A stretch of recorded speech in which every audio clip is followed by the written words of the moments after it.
أعوذ بالله من الشيطان الرجيم. بسم الله الرحمن الرحيم.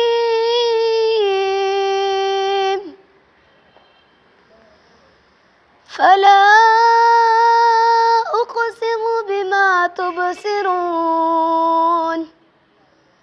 وما لا تبصرون إنه لقول رسول كريم وما هو بقول شاعر قليلا ما تؤمنون ولا بقول كاهن قليلا ما تذكرون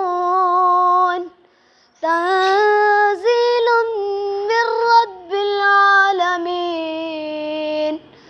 ولو تقول علينا بعض الأقاويل لأخذنا منه باليمين ثم لقطعنا منه الوتين فما منكم من أحد عنه حاجزين.